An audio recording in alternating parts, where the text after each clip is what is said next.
और फिर नेक्स्ट जो हमारी अप्लायंस है वो फंक्शन रेगुलेटर है, या फ्रैंकल अप्लायंस है। तो ये समझने में सबसे मुश्किल अप्लायंस है। इसमें डिफरेंट एक्रिलिक के और वायर के पार्ट्स होते हैं, और इसके डिफरेंट पार्ट्स के डिफरेंट फंक्शंस होते हैं। तो इसकी बहुत ज़्यादा डिटेल में नहीं जाएंगे, सिर्फ इसको जितना इसको समझने के लिए ज़रूरी है बस उतना रखेंगे। तो कम्प्लेक्स सा इसका डिज़ाइन होता है, जिसमें बेसिकली ये आइडिया होता है कि सारी जो अप्लायंस है वो वेस्टिब्यूल में पड़ी रहेगी, और डिज़ाइन के लिए कोई रिटेंटिव फीचर्स नहीं होते। इतनी कम्प्लेक्स जो इसका डिज़ाइन होता है वो ऑटोमेटिकली खुद ही इतना एरिया को वो टच कर रहा होता है, म्यूकोसा को भी और टीथ को भी, कि वो ऑटोमेटिकली रिटेंटिव होती है। तो रिटेंशन के लिए बेसिकली इसमें कोई एक्स्ट्रा कंपोनेंट नहीं लगा होता। और फिर जो इसमें बकल शील्ड्स वगैरह लगाते हैं तो उनका बेसिकली काम वही है कि कुछ एरियाज़ के ऊपर आपकी लिप्स और चीक्स की फोर्स नहीं लगने देंगे, और उन एरियाज़ को ग्रो करने में सपोर्ट मिलेगी, और कुछ एरियाज़ को हम वायर्स के थ्रू जो है वो उनकी मूवमेंट करवाने की कोशिश करेंगे। फिर ये है कि मैंडिबल के ऊपर इसका बेसिकली ज़्यादा इफ़ेक्ट होता है, लेकिन मैक्सिला के ऊपर भी आप इसका लेबियल बो या बकल या लेबियल पैड्स लगा के एक्रिलिक के तो इफ़ेक्ट ले सकते हैं। तो जो बेसिकली ये टाइप्स हैं इसकी वो 1 2 3 4 5 है, और 1 की आगे से ABC सब टाइप्स हैं। तो जो 1 है वो बेसिकली क्लास 1 और क्लास 2 और डिव 1 के लिए यूज़ होती है। तो जो क्लास 1A है वो सिंपल आपकी क्लास 1 में यूज़ होती है, जिसमें मॉडरेट क्राउडिंग हो। फिर आपकी 1B आ जाती है जो क्लास 2 डिव 1 के लिए यूज़ होती है जब ओवरजेट 5 मिलीमीटर से कम हो, और 1C जो है वो उस केस में यूज़ होगी जो क्लास 2 डिव 1 में ओवरजेट जिसमें 7 मिलीमीटर से ज़्यादा है। फिर FR2 जो है वो क्लास 2 डिव 1 और 2 दोनों के लिए यूज़ हो सकती है।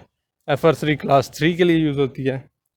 FR4 बायोमैक्सिलरी प्रोट्रूजन या ओपन बाइट के लिए यूज़ होती है, और FR5 जो है वो जिसमें हेड गियर आप साथ इनकॉर्पोरेट कर सकते हैं, ये उस तरह की अप्लायंस होती है।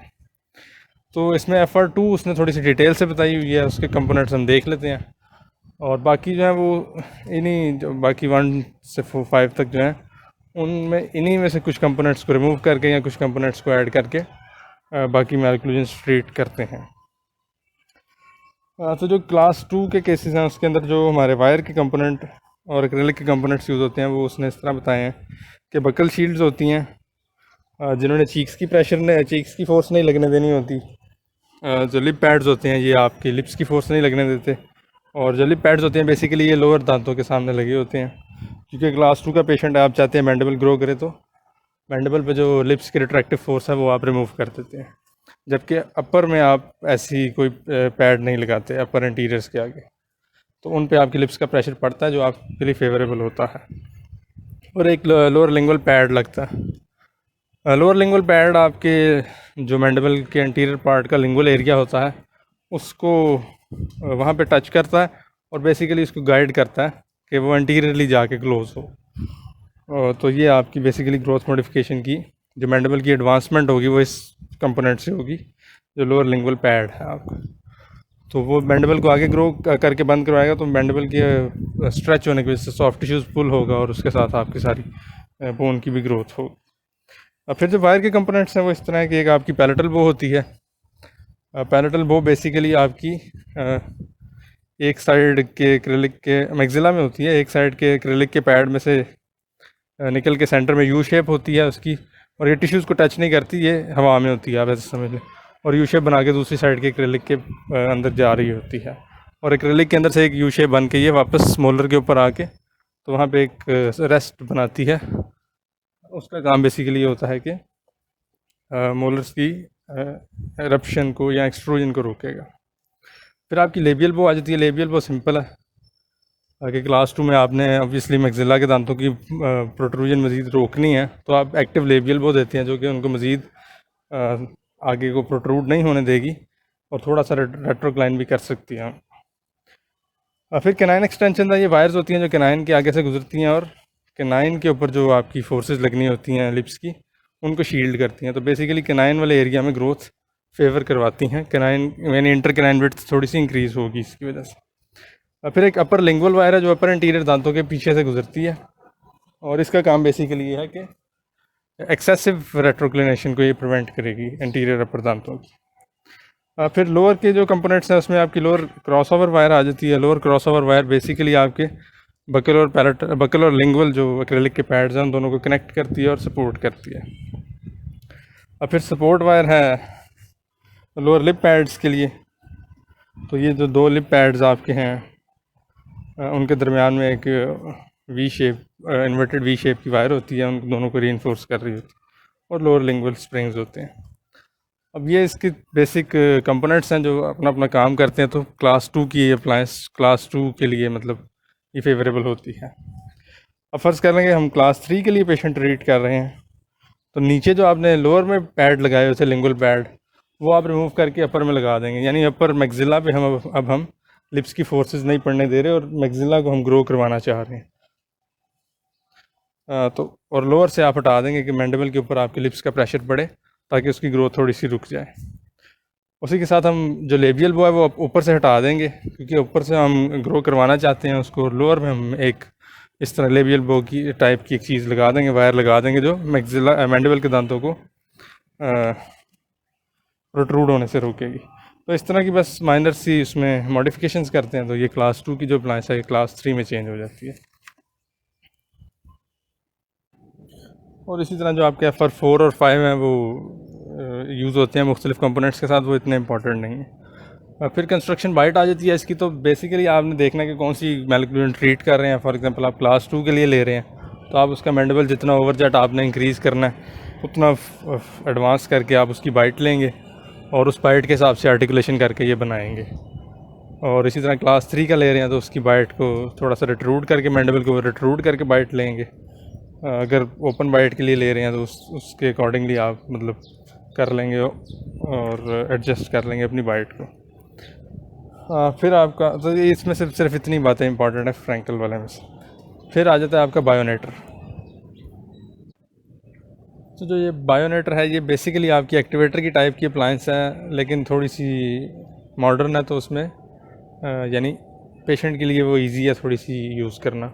उसका ओवरऑल एक्रेलिक का कंपोनेंट कम है और थोड़ी सी यानी सिंप्लीफाइड अप्लायंस है, आप ऐसे समझ लें। तो बेसिकली इसमें भी आपके एक अप्लायंस लगेगी मुंह के अंदर जिसके एंटीरियरली आपका इंक्लाइंड प्लेन होगा जो मैंडिबल को गाइड करेगा कि किस तरह उसने बंद होके एंटीरियरली आके बंद होना है। तो उसमें एक साथ वायर लगी होती है और पीछे जो पोस्टीरियर दांत होते हैं उनके लिए एक आप कह लें कि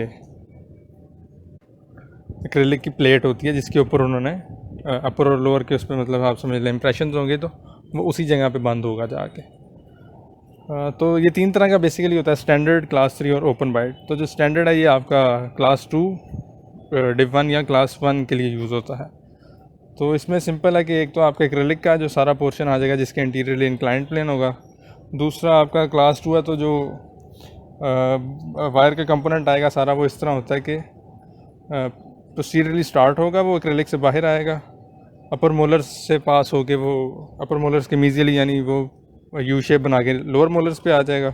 वहाँ से पास होता हुआ जब प्री मोलर्स से पास हो जाएगा तो फिर वो मैक्सिला की तरफ चला जाएगा और यहाँ पे वो बेसिकली लेबियल बो वाला काम करेगा। और अपोजिट साइड पे भी सेम इसी तरह होगा। और पैलेटल साइड पे एक पैलेटल बो टाइप होगी यानी आप यू शेप्ड की एक वायर होगी और जो उसका आप कह लें क्लोज एंड होगा यू का वो डिस्टली प्रेजेंट होगा। तो ये स्टैंडर्ड अप्लायंस है। फिर जो क्लास 3 की आ जाती है आपकी, उसमें जो एक्रेलिक का कंपोनेंट है वो तो सेम होता है लेकिन जो आपका वायर होता है वो थोड़ा सा डिफरेंट होता है। वायर इस तरह डिफरेंट है कि एक तो जो आपकी पैलेटल वो है उसमें जो क्लोज एंड है वो इंटीरियरली आ जाता है यानी मीजियली आ जाएगा। और दूसरा जो आगे से आपकी वायर गुजरनी है वो प्री मोलर्स पास करने के बाद ऊपर मैक्सिला वाले आर्च पे नहीं जाती, वो नीचे वाले दांतों के इंटीरियरली ही रहती है क्योंकि आपने नीचे वालों की ग्रोथ रोकनी होती है। तो इसमें समझ लें जो लेबियल बो वाला काम कर रही है वो लोअर इंटीरियर्स के आगे से गुजर रही है।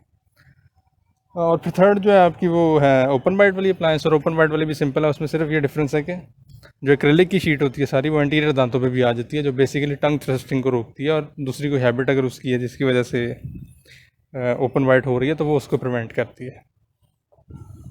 तो ये सिंपल आपका बायोनेटर था। फिर नेक्स्ट आपका है ट्विन ब्लॉक।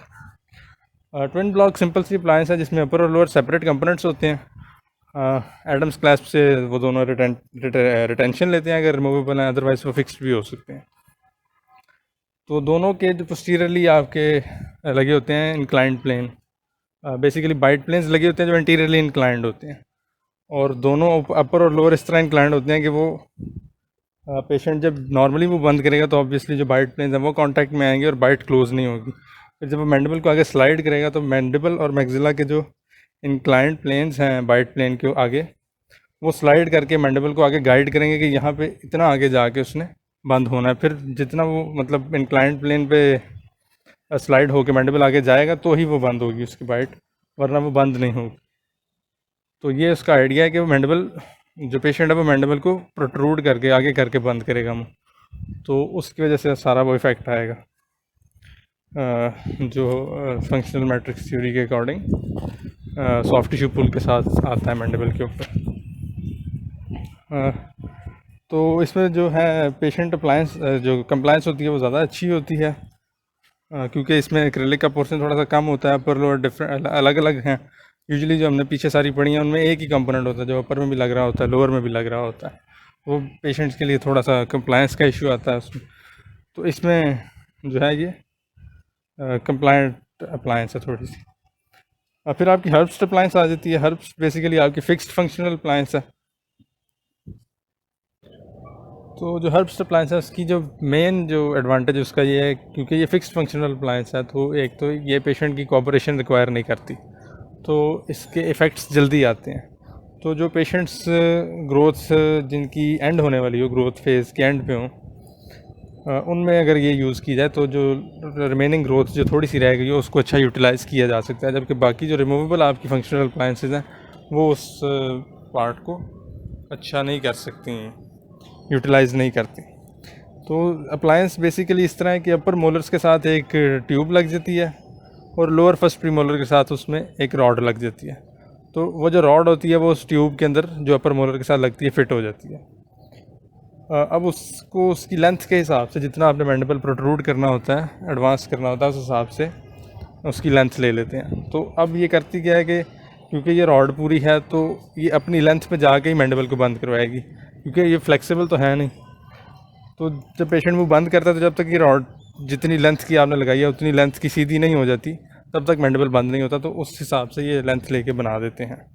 तो जितना मैंडिबल पेशेंट आगे करके बंद करेगा उतनी ऑब्वियसली वो ग्रोथ पे उसका इफ़ेक्ट आएगा, यानी जितना प्रोट्रूड करेगा उतना आपके सॉफ्ट टिश्यू पुल होगी और उसके साथ मैंडिबल की ग्रोथ होगी। तो ये सिंपल है कि बैंडेड भी हो सकता है, बॉन्डेड भी हो सकता है। अब इसमें जो एक इम्पॉर्टेंट डिसएडवांटेज है वो ये है कि इसमें डुअल बाइट बन जाती है अक्सर पेशेंट की। डुअल बाइट बेसिकली ये होती है कि पेशेंट आप समझें दो जगह पे कंफर्टेबली मुंह बंद कर सकता है। यूजुअली ये होता है कि एक जगह पे पेशेंट जहाँ पे इसकी मैक्सिमम इंटरकस्पेशन होती है कोई भी पर्सन वहाँ पे मुंह यूजुअली बंद करता है। तो हर्ब्स अप्लायंस लगाने के बाद डुअल बाइट बन जाती है। डुअल बाइट में ये होता है कि दो पोजीशन ऐसी बन जाती हैं जहाँ पे कंफर्टेबली पेशेंट मुंह बंद कर सकता हो, तो ये उसका एक डिसएडवांटेज है। और लास्ट आपकी रह गई है फिर जैस्पर जंपर। तो जैस्पर जंपर भी बेसिकली आपकी हर्ब्स अप्लायंस की तरह है, लेकिन उससे लेस रिजिड है, यानी उसमें पूरी आपने रॉड लगाई हुई थी, इसमें जो चीज़ लगेगी वो स्टेनलेस स्टील का एक स्प्रिंग होगा जो थोड़ा सा फ्लेक्सिबल होगा। तो बेसिक डिज़ाइन उसका सेम है। आपका दो कंपोनेंट्स लगने हैं, एक अपर फर्स्ट मोलर के पीछे जहाँ पे फेसबुक की ट्यूब होती है बैंड के ऊपर, वहाँ पे आपका एक कंपोनेंट लगना है उसका, और जो दूसरा कंपोनेंट होगा वो एंटीरियरली आपके लोअर कैनाइन के डिस्टली वायर के ऊपर लगना है। ये ब्रैकेट के ऊपर नहीं लगना या दांत के ऊपर नहीं लगना, ये वायर के ऊपर लगना है। और सेंटर में इसके आपकी एक जारी होगी, यानी इस दो पॉइंट्स को जो चीज़ सेंटर में गुजर रही है वो एक स्टेनलेस स्टील का एक कॉइल होगा, और उसको हमने एक कोटिंग की होगी उसकी, यानी किसी चीज़ से कवर किया होगा जो उसको एक तो हाइजीनिक बनाएगा उस पर, और पेशेंट को उससे मतलब कंफर्टेबल होगा, डायरेक्ट कोई कॉइल नहीं उसको टच होगा। तो अब इसमें यह है कि आपने लेंथ कितनी लेनी होती है उसकी। तो जो आपकी फेसबुक ट्यूब है वहाँ से लेके लोअर कैनाइन के डिस्टली जितना डिस्टेंस बन रहा होता है उसमें आप 12 मिलीमीटर ऐड करते हैं और इतना आप वो ले लेते हैं जो आपका स्टेनलेस स्टील कॉइल है। फिर इससे जो इफ़ेक्ट्स आएंगे आपके वो 40% आपके स्केलेटल होते हैं और 60% डेंटल होते हैं, वो बताता है। तो स्केलेटल इफ़ेक्ट सेम है जो आपने पहले भी पढ़े हैं कि मैंडिबल एडवांस होगा और मैक्सिला के ऊपर डिस्टल फोर्स लगेगी।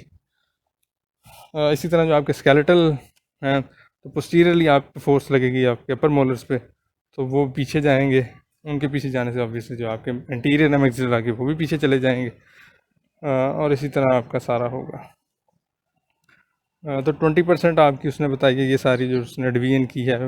मैक्सिलरी स्केलेटल रिस्ट्रेनिंग होगी यानी मैक्सिला पीछे जाएगा। 20% बैकवर्ड डेंटो एल्वियोलर मूवमेंट होगी मैक्सिला की, यानी 20% स्केलेटल है, 20% dento alveolar. 20% forward dento alveolar movement mandible की होगी। 20% कंडाइल पे ग्रोथ स्टिमुलेशन होगी और 20% downward and forward remodelling of glenoid fossa, ये भी आपकी ग्रोथ के अंदर चला जाएगा। तो ये आपका सिंपल है जैस्पर चैम्बर। तो आपकी मायो फंक्शनल अप्लायंसेस कंप्लीट हो जाती हैं।